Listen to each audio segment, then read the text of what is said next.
What kind of neighbor lets hunters onto your land, leading to the death of your daughter's therapy dog? That's the question I've been wrestling with since the morning my world shattered. I was sipping coffee, watching my daughter, Lily, giggle with Bella on our back porch.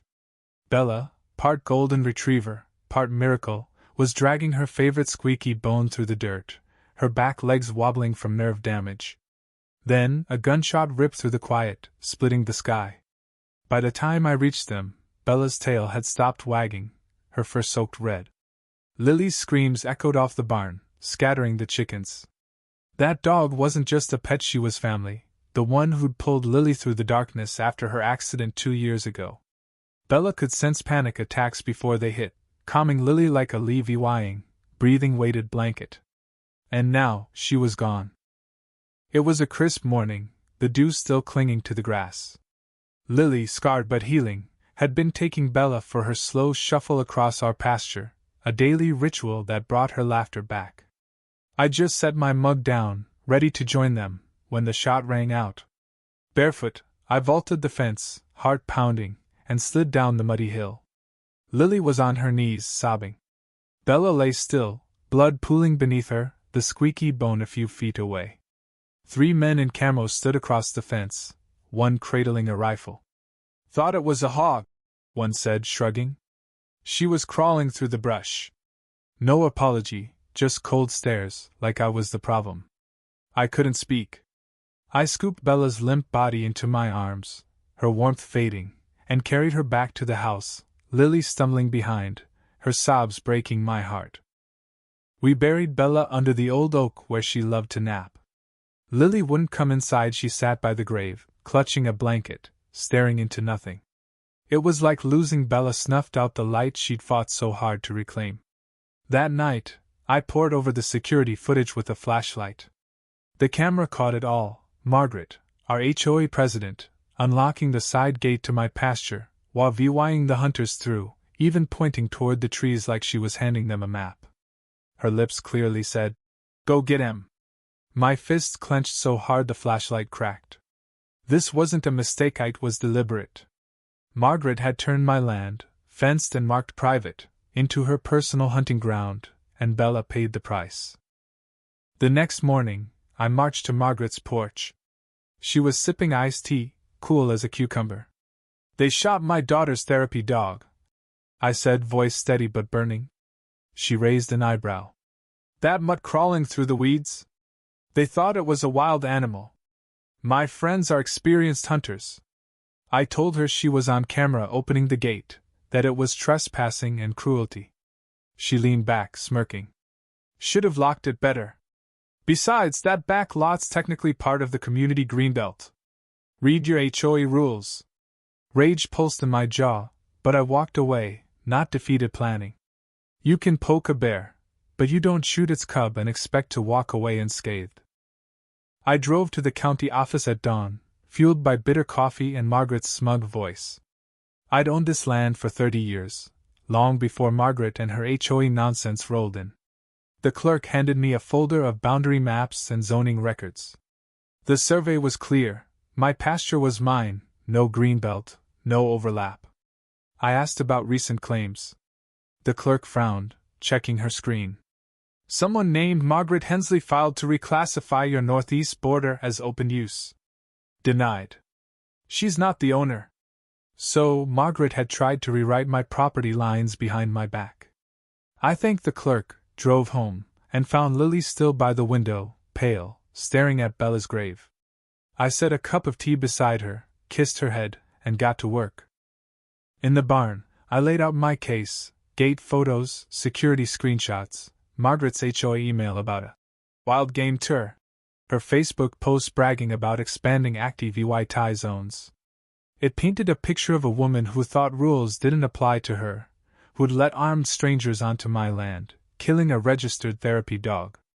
I called the sheriff. A deputy came, watched the footage twice, his frown deepening when Margaret said, "Go get him." I explained Bella's certification, her gentle nature. He took my EVY denke and promised a report, warning charges weren't guaranteed but the illegal hunting angle was serious. Then Margaret doubled down. I woke to weed whackers buzzing near my pasture.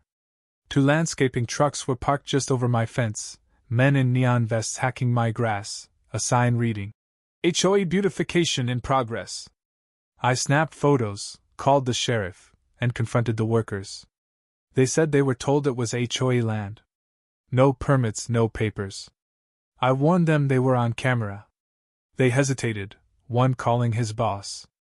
Then Margaret strutted up in a floral blouse, clipboard in hand, like she was running a festival. She spotted my new camera and froze, but kept barking orders. I waited till she was back at her SUV. "You're violating the sheriff's cease order," I said. She smirked. "The board voted. It's shared space until you prove otherwise." I reminded her of the denied county claim. Her smile tightened, and she sped off.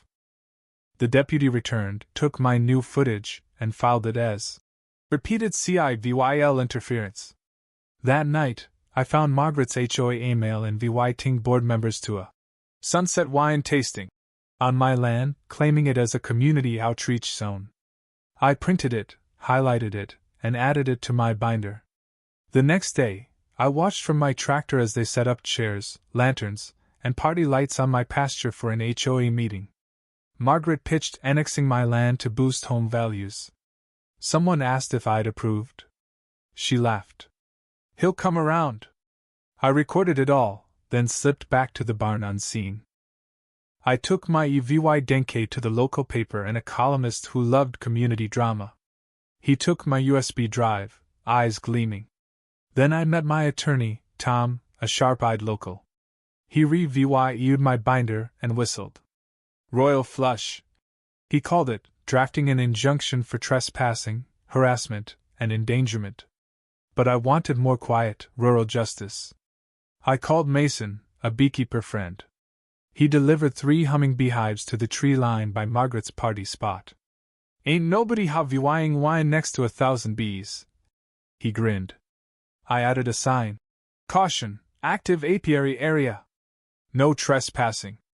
Legal, registered, and perfectly placed to send Margaret into a panic. She came stomping out in a pink robe, yelling about stings. I sipped coffee on my porch, while viewing as she ranted about calling the board. Then a "for sale" sign appeared on my driveway. "Land available for HOA members." I yanked it down, replaced it with my own.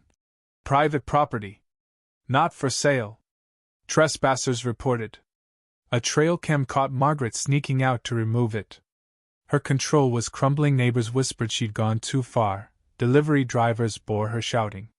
Then she sued, claiming my bees were an attack, my signs fear-mongering. Tom laughed it off, countersuing for property violation and emotional distress over Bella. At the hearing, Margaret's lawyer spun tales of community unity, but our footage of her unlocking the gate and saying, "Go get him," silenced the room. The judge, a former rancher, asked if she'd open the gate. She stammered, "Maybe, but I didn't know they'd shoot." Her restraining order was tossed, and she was fined $12,000 for trespassing and unauthorized land use. I left an envelope in her car door, a photo of Bella with Lily and a note. "This is who you crushed to prove a point." I brought home a young retriever, Scout, for Lily. She hugged him silently, a spark of healing. Margaret's house went quiet, her throne crumbling. The HOA board ousted her after a neighbor challenged her leadership, citing the lawsuit. Her newsletters stopped, her yard grew wild. When the hunters returned, deputies arrested them for trespassing and reopened Bella's case for cruelty charges. Tom helped me rezone my land as agricultural, cutting off Margaret's easement claims. New gates, locks, and cameras sealed it. One day, Margaret stood at the fence, while viewing papers, yelling about community spirit. I pointed to my sign. "You are trespassing. Leave." She froze, then stormed off, never crossing again. Her house hit the market, reduced price, no fanfare. She left town, or so neighbors said.